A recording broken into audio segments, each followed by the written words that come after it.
Board వ్యాధి వచ్చినప్పుడు mortality ఎంత పర్సెంటేజ్ నుంచి ఎంత వచ్చేదని అవకాశం? ఇది మోర్టాలిటీ ఎక్కువ అన్నది ఆ డిసీజ్ ఎఫెక్ట్ అయిన ఫామ్ కండిషన్ బట్టి వేరీ అవుతూ ఉంటుంది. ఒక ఫామ్ లో ఎక్కువ శాతం వస్తే అన్ని ఫారాల్లోనూ అదే విధంగా రావాలని మాత్రం రూల్ ఎక్కువ. మినిమం 1-2% కూడా వచ్చిన ఫారాలు ఉన్నాయి, జస్ట్ వచ్చి వెళ్ళిపోతాయి. కొన్ని ఫారాల్లో అయితే 70%, 80% కూడా పోయిన ఫారం.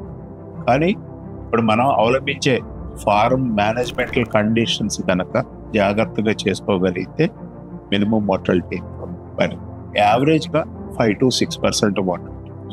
వాళ్ళ ఫామ్లో చేసే మేనేజ్మెంట్లో డిఫెక్ట్ కూడా వీటితో కలిసి ఎక్కువ మోర్టాలిటీ రావడానికి అవకాశం.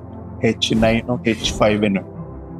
H9 ఇన్ఫెక్షన్లో జనరల్గా మోర్టాలిటీ తక్కువ ఉంటుంది, కానీ మనకి రైతుకి ఆర్థికంగా దెబ్బతీస్తుంది. గుడ్ల ఉత్పత్తి బాగా తగ్గిపోతుంది.